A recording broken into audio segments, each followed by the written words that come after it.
UDF-ലേക്ക് ഞാനില്ല. ഈ ഒരു ഘട്ടത്തിൽ UDF-ലേക്ക് ഞാനില്ല. പ്രഖ്യാപിത നയമാണ്. മനസ്സിലായില്ലേ? ഞാനില്ല കേട്ടോ.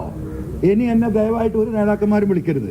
സമവായത്തിനായി ഇങ്ങോട്ടേക്കിനി ആരും വരേണ്ടതില്ല എന്ന ഈ പ്രസ്താവന കഴിഞ്ഞ് 24 മണിക്കൂർ തികയും മുൻപാണ് രാഹുൽ നിലമ്പൂർ ഒതായിലെ വീട്ടിലെത്തി അൻവറിനെ കണ്ടത്. പിണറായിക്കെതിരെയുള്ള പോരാട്ടത്തിൽ ഒപ്പം നിൽക്കണമെന്നാണ് പറഞ്ഞത് എന്ന് രാഹുലിന്റെ വിശദീകരണം. CPM-ന് വേണ്ടി അതിശക്തമായി ബാറ്റ് ചെയ്യുകയും ശ്രീ പിണറായി വിജയൻ പിതൃസ്ഥാനീയനാണെന്ന് പറയുകയും ചെയ്തിടത്തുനിന്ന് പിണറായിസത്തിനെതിരായിട്ട് സംസാരിക്കാൻ തീരുമാനിക്കുന്നു. ആ മൊമെന്റ് തൊട്ട് അയാൾ പറയുന്ന ആ കാര്യത്തോട് യോജിപ്പും. UDF നേതൃത്വം ഒന്നടങ്കം തള്ളിപ്പറഞ്ഞ PV അൻവറുമായി രാത്രി 11:45 എന്ത് ചർച്ചയാണ് നടത്തിയത് എന്നാണ് നേതാക്കളുടെ ചോദ്യം. നേതാക്കളിൽ പലരും അതൃപ്തി പ്രകടിപ്പിക്കുന്നുണ്ടെങ്കിലും ഏറ്റവും രൂക്ഷമായ വിമർശനം ഉയർന്നത് പ്രതിപക്ഷ നേതാവ് VD സതീശനിൽ നിന്ന്.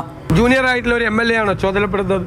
അദ്ദേഹം തന്നെ പോയതാണ്. അദ്ദേഹം പോയത് തെറ്റാണ് എന്നാണ് എൻ്റെ അഭിപ്രായം. UDF നേതൃത്വം ഒരു തീരുമാനമെടുത്ത് ചർച്ചയുടെ വാതിലടച്ചപ്പോൾ അദ്ദേഹം പോയത് തെറ്റായിരുന്നു. അവരുടെ ഒരു ആഗ്രഹത്തിൻ്റെ ഒരു തലത്തിലുള്ള ഒരു പ്രതിഫലനമായിരിക്കാം, അല്ലെങ്കിൽ സൗഹൃദ സംഭാഷണമായിരിക്കാം. ഞാൻ രാഹുൽ മാക്കൂട്ടായിട്ട് ഞാൻ ബന്ധപ്പെട്ടിട്ടില്ല. വ്യക്തിപരമായ സന്ദർശനമാണെന്നൊക്കെ പറഞ്ഞല്ലോ, അത് അങ്ങനെ കണ്ടാൽ മതിയായിരുന്നു. അല്ലെങ്കിൽ അങ്ങനെ കണ്ടാ. അപ്പം നേതൃത്വം എന്നെ ശകാരിച്ചു എന്ന് അവർ പറഞ്ഞാൽ എന്നെ ശകാരിച്ചു, നേതൃത്വം അത് തെറ്റാണ് എന്ന് പറഞ്ഞാൽ അത് തെറ്റാണ്. കാരണം പാർട്ടിയാണ് ആത്യന്തികം.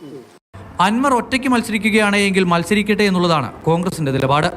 ഇതിന് ലീഗ് നേതൃത്വത്തിന്റെ പൂർണ്ണമായ പിന്തുണയുമുണ്ട്. അൻവറിന് മണ്ഡലത്തിൽ കാര്യമായി ഒന്നും ചെയ്യാനില്ല എന്നുള്ളതാണ് UDF-ന്റെ വിലയിരുത്തൽ.